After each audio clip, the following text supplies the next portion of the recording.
So good morning, welcome. I'm very excited to be here with everybody today. Welcome to new and returning members again. This is our first kick at the can back since our summer hiatus, and we have a full season ahead of us with a number of new opportunities for everybody who is working in climate action and social justice. It's been a few months since we've gotten together, and of course, we're looking forward to be able to move forward into this fall together. Happy fall to everybody who is here. I just want to start by letting everybody know that this presentation will be recorded and available afterwards on YouTube. So our mission with the Atlantic Canada Climate Network is to connect folks working on climate action within Canada to center justice, collaborate effectively, and leverage available resources and capacity efficiently as we reduce emissions and respond to climate change impacts. So addressing climate change is extremely and increasingly important to the health and well-being of our community and our planet. Over time, we've noticed different organizations experience the same needs, barriers, successes, and more. But without a convenient ongoing communication channel between climate champions, we risk limiting ourselves to disjointed incremental changes. So it's our goal to reduce barriers and create collaboration across Atlantic Canada. We aim to do so by critiquing dominant ways of knowing, thinking, and doing, and of course, to bring in new perspectives, engagement methodologies, voices, worldviews, and opportunities for education to all Atlantic Canadians. And of course, before we begin, I would like to acknowledge that we are connecting today on the traditional unceded territory of the Mi'kmaq, Wolastoqiyik, Passamaquoddy, Penobscot, and Abenaki nations, or the Wabanaki Confederacy, as well as the land of the Innu and Inuit peoples. This territory is covered by treaties of peace and friendship, which these nations first signed with the British Crown in 1726. These treaties did not deal with the surrender of lands and resources, but actually, in fact, established a rule which was to be an ongoing relationship between nations. So it's in this spirit of peace and friendship that I greet you all today. Very, again, excited to be back in action with all of you. As a reminder, and for anybody new to this meeting space, my name is Ashley Anthony. I'm the Regional Engagement Coordinator for Atlantic Canada with Climate Reality Project, and I'm based in St. John, New Brunswick. And I would love to start by thanking our steering committee members as well who helped make this possible. And thank you all to participating in making this network more meaningful for all Atlantic Canadians working in climate and social justice. If anyone in this meeting or is viewing it afterwards is interested in being part of the steering committee or volunteering their time to further what we're doing here, please do not hesitate to reach out to me. I will put my email and my LinkedIn in the chat. You can always just search me. My name again is Ashley Anthony. So during this meeting today, we'll talk a bit about what we can expect from the ACCN in this new season and the new offerings we have. We'll then turn our attention to Rosmarie Lohnes of Helping Nature Heal to take us through some of the work that they've been doing. And if you'd like to sign up for our presentation spots or to have a 3-minute talking spot guaranteed to talk about your work when we get to the end, you can sign up your name into this document that I have put into the chat.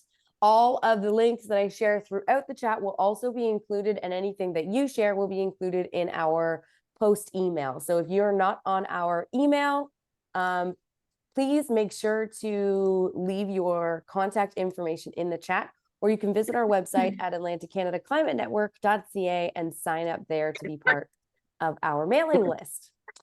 After our presentation, we'll open up the floor to those who want to share their events, work, amplify collaborative opportunities, or calls to action. And all events, again, will be captured and added to our calendar and amplified through our social media channels. So with that, I would love to begin. So I'm very excited to announce our new website, and I would love to take everybody through it here. So I'll drop a link in the chat again, if you guys would like to look on your own accord. It is atlanticcanadaclimatenetwork.ca. And we're very excited about this new website because it has an amazing feature that is something not accessible thus far in Atlantic climate action. we have a new shared calendar. And as you can see, there are already some events that are happening on there. And if you would enter your events so that we can this enables us actually to amplify them and to centralize events happening in Atlantic Canada in order to make them more accessible. We have links to all the recorded meetings on our website, as well as our past innovation speaker series. And for anybody who is looking to put their events on this webpage here, there is a form at the bottom of the page, and you can add all of your events in there. If you need any help or assistance, please don't hesitate to reach out or drop me an email. I don't mind putting your events in there as well. And like I said, this is going to help aid us in centralizing the work that's being done. So the more we can get in there, the more that we can amplify what's happening. And honestly, the more butts we can get into seats. And that's really important. We also have a new blog space on our website. So we're very excited about that. If you go down into the Get Involved action, you will see that we have our first blog post. We are looking to feature guest posts from those who are doing work in the space. And we are looking for our first guest writer and would love to help use this tool as another way to amplify the work being done. We'll share these stories on our socials, and they'll remain on our website for the future as well. So if you're interested in writing a blog post for us, please don't hesitate to reach out.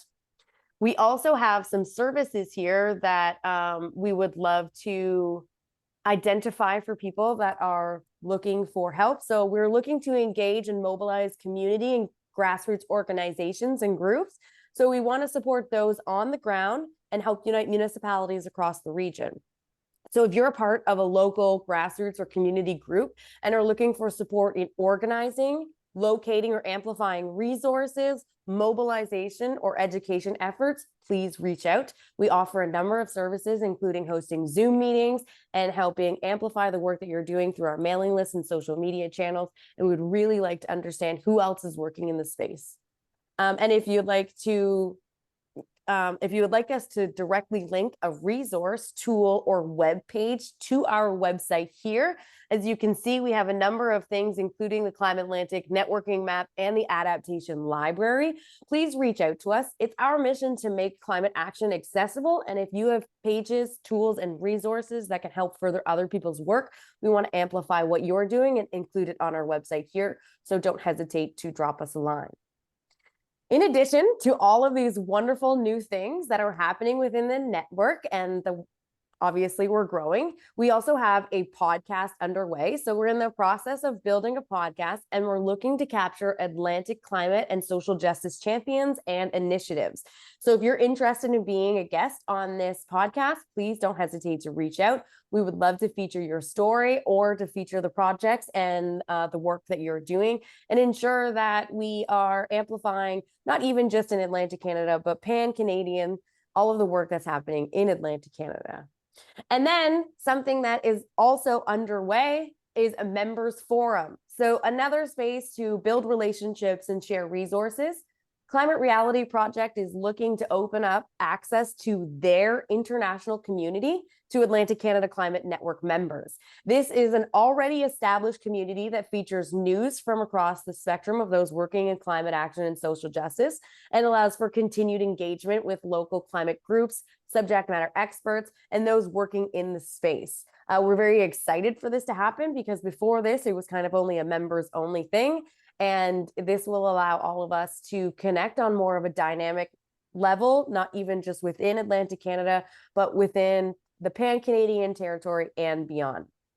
So very excited for all of the wonderful things. And if you're interested in being part of that network, it is called Reality Hub, and there will be more information on it next month. So just stay tuned, and then we'll give you all access to that, and you'll be able to tap into that amazing network of international experts. With that, does anybody have any questions about the network, where we're going and what we're offering?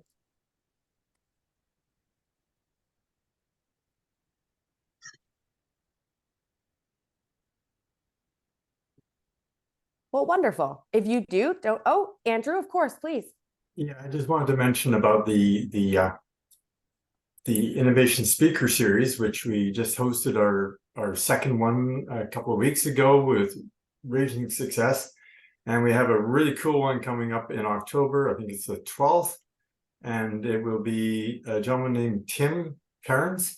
And he's going to be talking about 3D printed houses, which is pretty cool stuff. So if you know anybody that might be interested in that, definitely extend an invitation to them.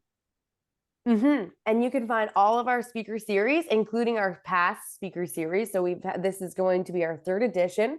You can find them all on our website. As you can see, I will drop a link in the chat here so that everybody else can access that. It's been a really great success, and we have a number of speakers lined up. So we're looking to continue this speaker series throughout the season and into next summer. So thank you, Andrew, for bringing that up. Anybody else have any questions before we move on? Well, wonderful. I just wanted to get all of that out in the open. We are definitely looking to expand, and that means we're also looking to partner and amplify the work that you're doing. So if you see something that we are not doing that you believe could further your work, please let us know. We would love to understand the dynamics of your individual work and allow more platforms and opportunities for people to connect, break down those silos, create a transparent, universal conversation here in Atlantic Canada, and of course, support each other's work. With that, I would love to turn it over to Helping Nature Heal. We're very excited to hear from them. And so they have a Shore Up program that helps educate communities on adaptation techniques for shorelines, and they facilitate hands-on participatory learning styles to engage and help folks manage erosion and adapt to sea level rise, and of course, overland flow with all human-centric and plant-based approaches. Very excited to hear from them. And with that, I will pass the mic. That's great. Thanks so much, Ashley. That's wonderful introduction. And I'm so excited to learn about all the things that your network is doing. So thanks for giving us such a thorough introduction. And I'll be certain to click on those links and get some of our work presented into those libraries and things that you've got going on. Thank you. Yeah, thank you. So today I'm actually in Lunenburg County, on the side of a very steep slope, working in a landscape restoration project for one of our private clients. And so what I wanted to kind of just mention firstly is that we are an ecological restoration company called Helping Nature Heal. And we have been working since 2001 all over the Maritimes. And we've been primarily working for private landowners because they own about 83% of the shoreline in all of our provinces. And so it would make sense then that the government entities tend to not be so focused because it's private ownership, right? And they only really own a small portion. And increasingly so over the 22 years or so that we've been working, we noticed that we were working for sort of a higher demographic set of clients, the people who are developing the shoreline. Of course, it's a costly endeavor. And we kind of looked around one day and said, hey, we're missing a whole cluster of people here in our work and our education and whatnot. So in 2019, we developed the Shore Up workshops. And so we've trademarked that term, and we've created a ton of content and learning sort of developmental guides and programs. And now we are spending very much a larger percentage of our time working at this community-based level, working with NGO partners and collaborating with engineering and municipalities so that we can reach more people and educate them more about the adaptation techniques that they can use in their own backyard or on their lakefront, their river. Realistically, these methods are completely transferable to any place where water and soil are interacting. And so that's why we call it Shore Up. And you'll see that our logo is primarily root systems, and then of course the above ground parts of the stems and branches, which do a fair amount of work for us on our behalf. So this photograph is of a project in Kokan, New Brunswick. And I just wanted to mention and sort of toot our own horn a little bit that we've won 2 awards for this park in the recent years. So in 2021 and 23, the awards were coming from SOUL, which is the Society for Organic Urban Landscapes, and they're under the Greener Green Spaces chapter, or sectioned of their awards. And so this means that the green spaces that we already know and love, like parks and wild edges and trails and things, really doing our best benefit to engage people in how those spaces actually work and how they're becoming more resilient over time, and therefore more sustainable for our communities to manage. So it was really quite a pleasure and honor to be awarded these in 2 years, these awards from SOUL, and we're really happy that we get to further collaborate with that organization, but with also any others in our region especially. So as a company, we work in Nova Scotia primarily, and then we stretch out into New Brunswick and PEI. And that means that our staff travel, which is a really wonderful experience to get people to new areas of the Maritimes, and also be able to meet new people and create new friendships and new relationships over the course of time. So thanks so much for giving us time to create a relationship with you as well. Okay, so Jackie's my tech support, so you'll hear me ask for slides to be changed, and we can go ahead and do that now. Jackie, please. This is just some of our awards and things. We were in 2014, perhaps the most at that time significant award that we had won was the H.B. Nichols Award from Coastal Zone Canada, which really recognized our work that we had been doing for the previous 10 or 15 years on the shorelines and working around erosion mitigation, and really helping to educate people to the ecosystems that they live within. So knowing that Mother Nature's in charge of what's going on this planet, we cannot control those inputs of energy and climate reality. We've hit all of those tipping points. And so as a student of Al Gore's mission of the 10,000 army kind of thing, moving around the North America especially, and educating people as a mandate within the mission of our company to really create this new reality for folks, to peel away some of those lenses, or some of that kind of rose-colored glasses of thinking that things will fix themselves, or that the problem is too big and what can I do?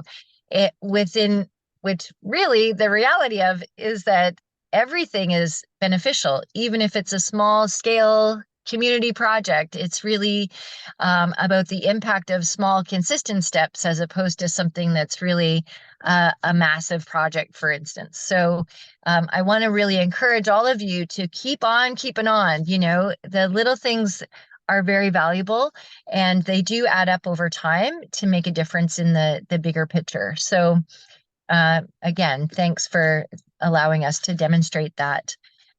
You can learn more about our ecosystem work in the Ecological Engineering Journal, and we're happy to send you a link to that if you would like to have more information.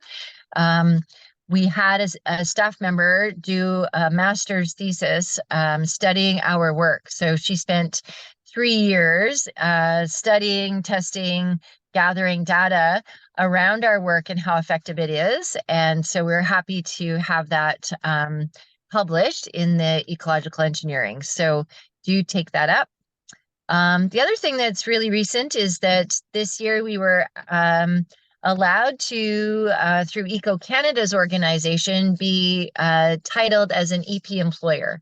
So we are very fond of the Eco Canada organization, as well as their funding relationship that they have with businesses, but also that they're really encouraging recent graduates to get some hands-on experience before they hit the labs or the research side of things, the indoor side of the environmental industry. It's very encouraging that there's organizations that help finance wages and that can help stimulate our young folks to move into the more physical side, the outdoors, working with your hands on a daily basis, as we do here. So thanks to Eco Canada for that designation as an EP employer. And you can see us, you know, in regular broadcasts on CBC. W5 has just done a recent highlight of us. And then you can see some of the other promotion that, you know, those organizations have taken some interest in our company and what we're doing. So you can Google us there, or you can just drop us a quick note and we can send you links to some of these other resources. Okay, so we'll go to the next slide, please. Great.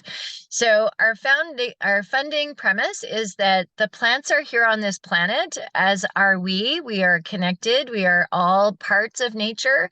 And if we use our wisdom about plants, we can see that they are actually doing work for us. They're helping us to clean the air, which is, I think, probably quite obvious to most of us, feed us, maintain good soil qualities. But the below ground part about knitting together the soil horizons and helping us to prevent and slow down erosion is really the big component that we work with at H&H. So I just wanted to give you this slide as a reminder to think about what's going on below our ground, below our feet, underground. When we are working on an erosion situation, what we're looking to do is really build a plant recipe that has companion and guild plants mixed together in specific densities so that we have enough root mass to actually hold the soils together, especially on sloped surfaces, so that we can slow down those rates of erosion. And of course, this is really dependent on what types of soil and texture and water quality and all of that. But we've really found that it's quite transferable to almost any location. And we even do a vegetated rock wall system for those who've already done rock walls or who need it in really high energy areas. So this is one of the fundamental parts that we are training people on, is to really investigate and be curious about what type of roots the plants have, how quickly they grow, what direction of spread those roots might have, who they companion with, who they fuse together with, and how they help support each other, so that really they're doing work on our behalf to you know, allow us to keep living in these coastal communities. All right, so that's a good one. I have that stuck on my fridge so that people that come and go out of our world see it and start thinking about what's going on below the ground. All right, next slide, please, Jackie. Thank you. So our living shoreline principles are, we have 4 pillars. One of them is about adding biomass to the soil. And this is a really big eye-opening moment for a lot of people that we interact with. That when we see open soil, to me, that's the beginning of the end. Open soil is easily erodible by wind and wave action. It also dehydrates and allows for nutrients and minerals to escape out into the air instead of being locked into the soil itself. And we lose texture as soon as those things happen. And then the root drop impact, raindrop impact, I should say, is really detrimental to open soils. It creates erosion, but it also compacts in a really fine way. And so when we have compacted soil, then we have lack of oxygen at the root zone. So we really need to think about buffering all of those outer inputs that hit our land and our soil systems. So that's a really big teaching moment, I find. Renaturalizing the upland, meadows, and forests, of course, is all about helping to slow down overland flow. And we know that overland flow contributes about 40% to the rate of erosion. So if we can get people to stop mowing, at least in the buffer zone, add more diversity, more structural plants in there, which engage with the critters who are supposed to be living there, then we do have a huge impact on rate of infiltration as well as overland flow. Establishing plant cover, of course, is next, especially on slope surfaces where we want to really make use of those plants to help us secure those soils. And the last pillar is reducing the slope grade. We don't do that often because often the septic field, the home, other infrastructures are actually embedded into the buffer zone. So it's quite challenging to be able to reduce slope grade. But from time to time, we are able to do that. Mother Nature, of course, wants to be at that angle of repose between 30 and 45 degrees. So when we have these really vertical cliff edges, we know that her process, her design is to gently erode that till it's a more stable angle. And so we can get there a little bit faster sometimes by using machinery and excavation. But we really, really encourage people to not use that big machinery on the slope where it's such a fragile space and it's so dangerous for fossil fuel spills, hydraulic fluids and compaction especially. So we're looking from the human perspective of trying to do these projects as much as possible by human labor. And there's a small picture there of some erosion chevrons on a sloped surface and the plantings that go amongst those chevrons and how we kind of anchor them in those soils. Yeah, so we'll hit the next slide. That's great. So this is just a quick list and a quick schematic to sort of demonstrate some of our design principles in a dimensional way that you can notice it. So the vegetated rock wall is something that occurs frequently. A lot of the old school ideologies were around rock walls as systems to push back the nature or to become these walls that will prevent the nature from moving. We know that that isn't reality and that rock walls fail all the time and that they change topography and angle as well. So when we vegetate them within the rocks above and below, we are actually embedding them in the soft fleshy layer that Mother Nature has created this whole planet by. So we're mimicking that natural processes and making use of it in a more smaller scale, of course, which works really well. The brush walls and often live within the riparian buffer zone as well as the wattle fences, and you can see that in the schematic there as well. Rain gardens, of course, are sort of a new hip thing that people are really working on now. And it's really wonderful to see the NGOs really promoting that and giving people great education on that. And I kind of consider the whole landscape as part of that, where we're really trying to control and hang on to water in certain places and let it have a really smooth point of egress so that it doesn't cause damage. So it's a really great method. And of course, we have technical drawings and handbooks and all kinds of things to support you if you're noticing something that's new and you want to find out more information about those techniques. Just give us a ring or send us an email and we can shoot off some of our support materials and content for you. Okay. We'll go to the next one. I know we're on a tight timeline here too as well, so I'll whip through these last ones pretty quickly.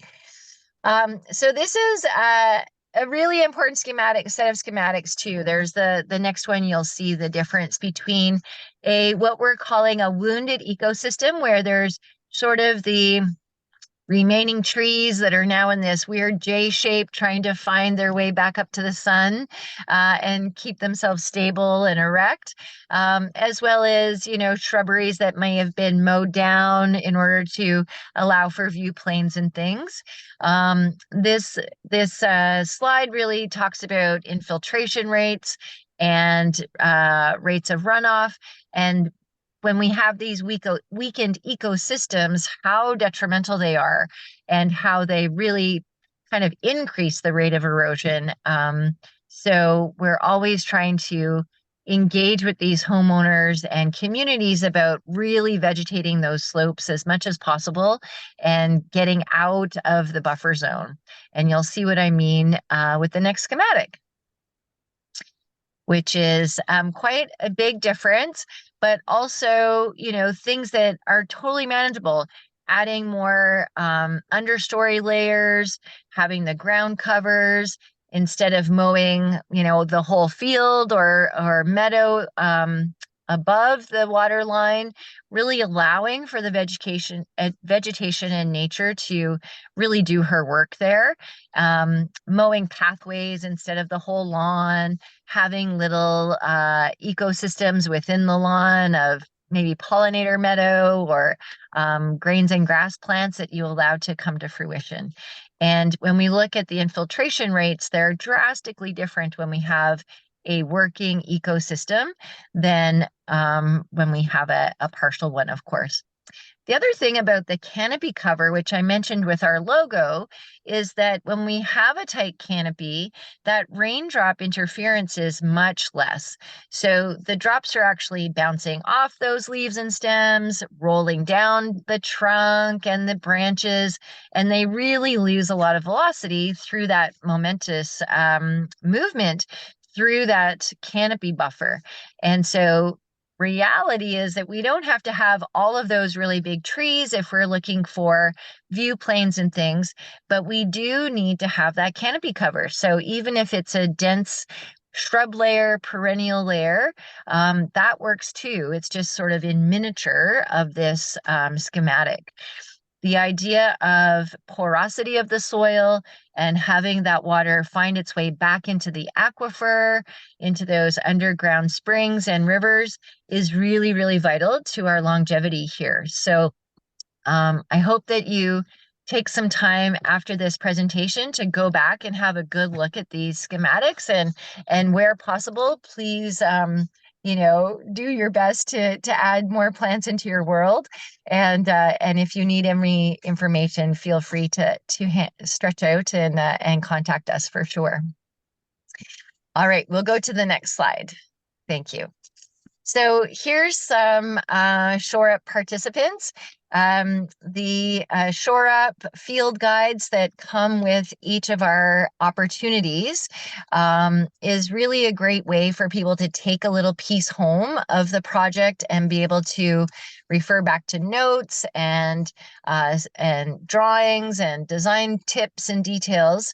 So with our Shore Up, we typically have a site visit ahead of schedule that we fly our drone, we take all the quantitative kind of information about a site, including what type of plants are currently there and what should be there.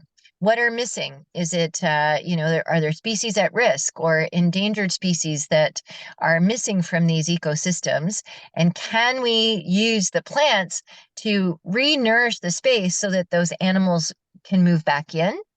And that the humans can enjoy them to a greater content. So it takes a community for sure to do this work, and I'm really glad that we've got a great quote there as well. That's nice. So our content is in this guide kind of system. They look similar. We usually give a field guide out the day of the event, a care guide later on so that people have instructions on how to manage the landscape long term. And then we have some monitoring guides as well that we'll have a look at. Thanks, Jackie, for catching on to that. That's great. So we don't just produce the guides, but we also teach you how to use them. So you can see in the photograph there, we're teaching people how to measure for the rate of erosion on a beach. And in this content, we were doing the zinc rods with the washers, so measuring the accretion or decrease of sediment on this beach, but also the horizontal retreat as well of the vegetation. And we also did vegetation cover percentages with the meter square grid system. So these products, this care guide, monitoring guide, and I think the next slide, if you go to it as well, Jackie, it has our first aid component as well. So we alter these based on the groups that are working with us or the community that we're in. We've produced them in French and English. We also have like videos to support Thank you, these as It's amazing. great. I'm glad. And the first aid guide, I should mention, is not only what you would think of typically as first aid. So it's about first aid of the site as well as first aid of the humans. So we talk a lot about eco-anxiety. And what happens when you're participating in a restoration is that you also are witnessing the devastation or the wounds, and whether those are created by humans or by storms, there's a sense of loss there, right? We all love living in the Maritimes, so connected to the water. And our humans are, working to repair and replenish, renourish, restore these spaces. And then a storm like Fiona comes and does damage. And so there can be a sense of loss and a sense of, well, we just wasted our time, or we are not good enough, or we can't really do anything about it. Like there's a real anxiety issue here. And it's been coined eco-anxiety. And so what we do is we train our staff in mental health first aid, which is a course that is provided by the St. John's Ambulance people and other organizations. So I would highly encourage you to take those, because this environmental work is so heartfelt. And when we do have damage, you can't help but feel that. And it's a hurt that goes right into your soul. Like you never forget that you've worked so hard to plant the trees and stake the fence and do all the work. And then Fiona comes and damages it. And there's no apology for Mother Nature, right? We don't get a little pat on the back saying, don't worry, I'll fix it later. We have to just rebound ourselves. So we have an essential oil protocol that we carry in our work truck with us, so people can use roller bottles if they're feeling stress or anxiety or hurt feelings or emotions that they can't quite explain, as well as the plants and the ecosystems. So if a tree has a broken branch, we teach people how to splint it and how to fix it, how to mend it back up. We offer them salves, and we actually use the Atlantic Healing Hemp Cream. And I'd love for you to Google that company, because they make this beautiful hemp oil salve that works equally as well on plant cell structure as human structure.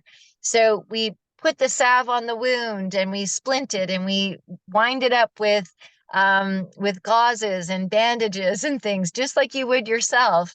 And over time, those wounds heal and the plant becomes strong again. So this really is something that I find is missing in a lot of the landscape companies, the restoration companies, the research groups, is this idea of how do we take care of ourselves when we are repeatedly, day in and day out, noticing wounded landscapes?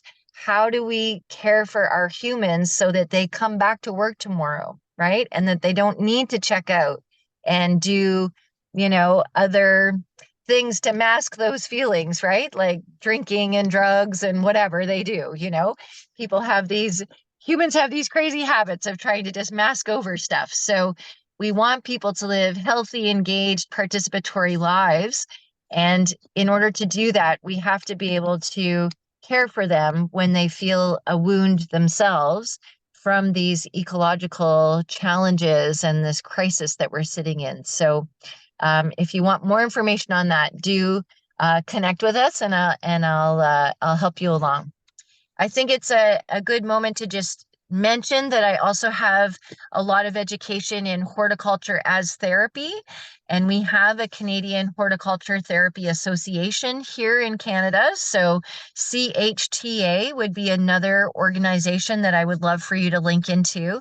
They have accredited courses that you can take, some online, some in person, depending on where the educators are. And I've done extensive work with them so that I know what to do and say and how to use the plants appropriately with the humans. You know, if we need to soothe someone, we plant a lot of lavender. And sometimes this is for our clients, but we also have those plants around us all the time at the nursery, at our workshop, at our offices, so that people can be connected to the healing properties of those plants. So yeah, let me know if you want more info on that, and we'll hit the next slide. Oh, this is wonderful. So this is a lovely quote from our community partner in Bathurst, New Brunswick, where we've just come back from doing a week-long project at U-Haul Beach, where they have a bank swallow colony who has just moved in the last few years. And the park has been mowing, of course, as parks do. So we've spent a year or more working with the town, with I think 10 NGOs from New Brunswick, to partner together to work as a community-based project. And we have a 3-year plan for this location, so that we can stabilize the ecosystem, stop the mowing in that area, and protect the bank swallow habitat while we encourage other critters to move back into what was clearly sort of a green desert, right? When people are mowing right to the edge and not allowing species to grow and come to fruition, it's equally as detrimental as pavement in my mind. But yeah, so nice to get a beautiful comment like that. Thanks so much for sharing that. All right, we'll go to the next one.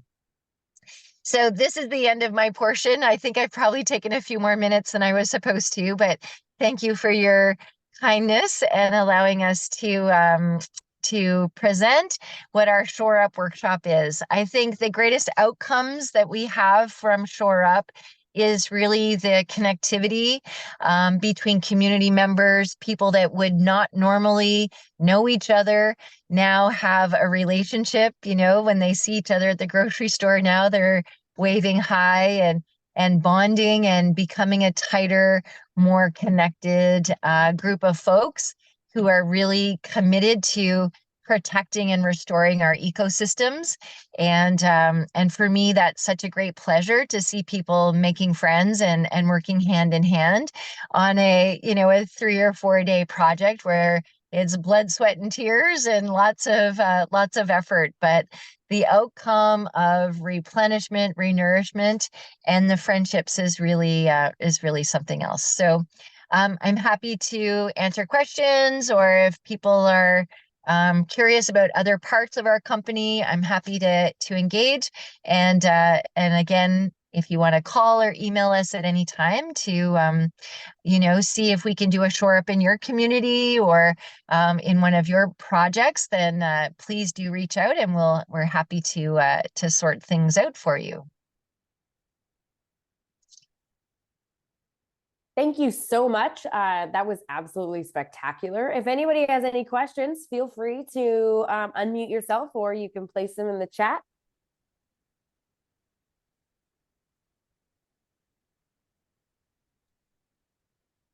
Okay, Sure. well, it seems, oh, do we have somebody? I've got a question. It's Andrew here. Awesome. So I noticed you're in Bridgewater. So question for you, after that horrendous rainfall we had a couple of months ago, have you had any like big projects to rise out of that, especially in this area? Yeah, it's been the rain this year has been something else for sure. And so erosion is happening in places where people never thought it was going to happen, inland, farm fields and edges of, forest edges, roadsides, new roads, especially that are being put in for development are eroding at, such crazy rates. And it definitely has increased our clientele this year. um we're in the restoration business, so we've been busier this year than we have been in the past, for sure. The Yeah. reason why I ask is I have a neighbor that from that big rainfall, she has a property that's basically hovering over top of that river on King Street, where Oh, the yes. and there's a property development there where they did an apartment building, and when they did it, there was a bit of a change in the river flow. And as a result of that, and basically when that rainfall happened, it eroded the embankment to the point where there's the river, like the embankment's in imminent failure. Yeah. So I might put her in contact with you. Definitely, please do. Yeah, we're consulting a lot with like engineering firms and contractors because people just have seen so much more movement than they had ever before. And we will continue to do so, right? As the climate increases, the climate change increases, we're going to be in more and more risks. So some people, we're saying just get out of the way. There's not much else that can be done. The damage is so extensive that you probably need to get out. And in some cases, that means that the property has lost retail value. So some folks are donating land to Nova Scotia Nature Trust or other organizations who are like the Kingsburg Coastal Conservancy, who are land purchasers to try to save the land. Other people are picking up their houses and backing them up and then doing strategic work on the slopes. But, some people are just pinched. There's that coastal squeeze effect between the road and the water. And so many people can't move back, and then they're stuck with an unsaleable property.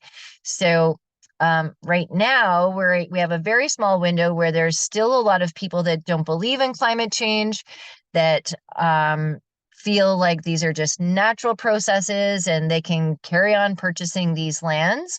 But eventually those people will be worn out and wounded down. So, if you had a place that you needed to sell, I would say now is your chance, because in 5 years you may not have the land, or there may not be a retail market for it because of the rate of erosion. So we're in a really tricky position right now where we still have a tiny window to be able to capitalize on that. But yeah, some people are just, it's too late for them. We have a client who lost 50 horizontal feet from the crest right underneath her home, and they've had to just drag the house out of the way and demolish it. And the land, there's nothing to sell, right? And they're not allowed to rebuild the soils out in front now into the watercourse because we're not legally allowed to do that anymore.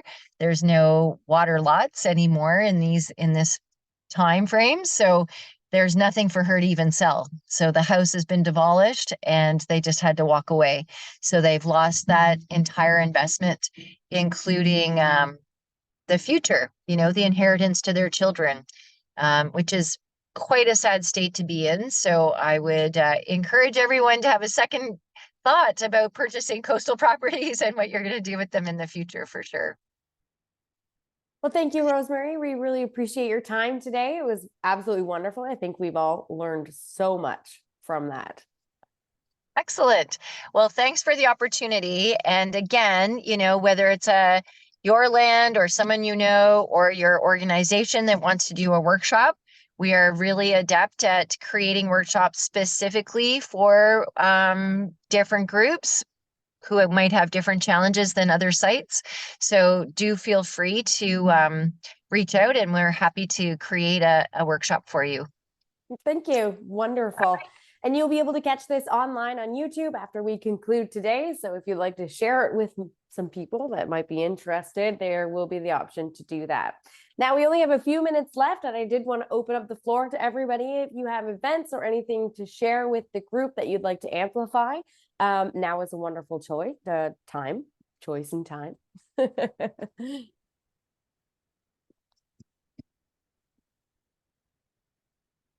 Yes, Olivia. Thanks, Ashley. Hi, everyone. I'm just going to keep my camera off because I'm feeling a little bit under the weather today. So thank you so much for that last presentation. That was really interesting to learn more about that. So I work for Climate Caucus, and we have 2 webinar series coming up that I thought I'd share with everyone. One is on local resiliency. So we have 3 more webinars in this series. And the webinar next week is going to be on climate risks assessments, so mapping hazard exposures and social vulnerability to floods. And we're working with the University of Waterloo for this climate series. And then the second one we have is a climate and affordability webinar series. So this is with David Suzuki Foundation, Climate Reality Project, Tamarack, and Clean Air Partnership. And so we have 7 webinars left going on in this series, and there's one every month. So I'll send a link for both of those series in the chat. Thank you. Wonderful. And I do believe that they are on our website as well, so you can find out more information on that shared calendar. Does anybody else have anything that they would like to share? Yeah, I see our event is already on the shared calendar as well, but I'll just talk about it a bit too. So on the September 28th, which is just in a week, I guess, that came up quick, but Climate Atlantic and Evergreen are hosting a hybrid event. So in person is happening in Moncton, and then it's also going to be online as well. And we have a bunch of speakers lined up. So it's the Smart Climate Resilience for Atlantic Canada. Yeah, the title is a long one, but it's basically tailored towards municipality staff and Indigenous leaders who are interested in data and technology for climate resilience. So I think we have speakers from Smart Ice, a few from New Brunswick. I can't remember all the details off the top of my head, but yeah, they're in that shared calendar there. So we're really hoping to get the in-person registration numbers up to make that really worthwhile for everyone traveling there. Awesome. I'll make sure to send a note for people that are living in the Moncton area to come out in person. I don't think a lot of us have adjusted from the online events back into the in-person events, but there are a number going on, including right now in the city of Oromocto. They're hosting a climate action conference, and in Bridgewater this upcoming weekend, they are also hosting another climate action conference there. So if you're in either of those neighborhoods, I encourage you to participate. Does anybody else have anything that you would like to share?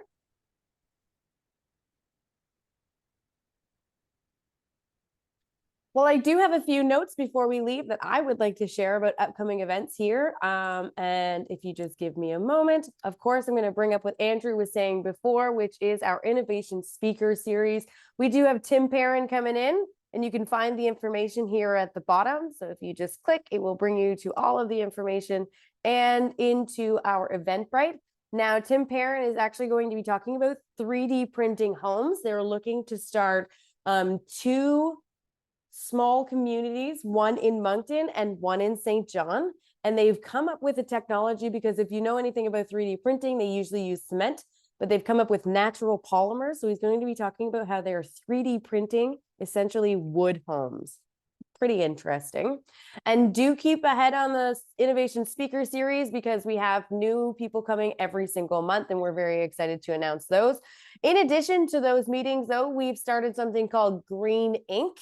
As you mostly all know, a lot of the work that we do and a lot of what Rosmarie was talking about is the work that we do invokes a lot of emotions. And so in order to help people break out and start doing climate action in different ways, that doesn't always mean some reactionary or going to events or those. So we kind of broadened it out, and we're looking to essentially put on a book club / writers workshop. So on the first Tuesday of every month, essentially what we do is we have a book club, and we are featuring and reading this book together. It's called The Ministry of the Future. It is a fairly large book, so we're planning to have it done by Christmas. So if you're interested in joining us the first Tuesdays of every month, we host a book club. And then on the third Tuesday of every month, this past Tuesday, actually, we host a writer's circle and we do various types of writing. So we did a bit of a poetry workshop during this first opportunity, and we do look to grow on those. So make sure if you're interested in that, please feel free to join, or if you know somebody that would be interested in that, make sure to send the invitation to them. We're also starting something called Casual Conversations. So these are salon style conversations, essentially, where we have a subject matter expert and we do not have a agenda or a schedule. We bring two people together in an ad hoc salon style situation where you can bring together and honestly just talk and open yourself up with new knowledge and ask some hard questions. So next month, on the first Thursday of the month, we have Philip Gee from the Nova Scotia Environmental Network coming in and talking about climate finance. We're very excited about that. So if you're interested in anything to do with climate finance, or you have some questions about how the financial market is going when it comes to supporting the green economy and the blue economy, feel free to join in and share that link with everybody. Come with your greatest questions as well. It's a safe space, so don't worry. It will not be recorded, those meetings, but we do encourage people to just come and explore together, right? And another opportunity that we have is our monthly networking meetings. So we plan on expanding these. If you would like to invite more people to continue the growth in what we're doing here, that would be much appreciated. And of course, I'm just going to remind everybody, if you hit the events and you go down, you will see all of our new offerings here. Our shared calendar that is operated through Airtable and Lou. And then of course, at the bottom of the screen, you will see a place to add your events. If you have any difficulties, do not hesitate to reach out. I don't mind A, entering the events for you, or B, walking through the scenario with you so that you can enter your own events as we go on. Please feel free to share the calendar with other organizations or nonprofit groups, grassroots organizations, and citizen-based organizations so that we can ensure that we have a centralized spot for all events happening and that we can encourage and have accessible climate action for those who are looking to participate on all levels. With that, I'm very excited to conclude this meeting. If anybody has any questions, feel free to speak now. And then remember that on the third Thursday of every month, we will meet here in this space, and I look forward to seeing you all then.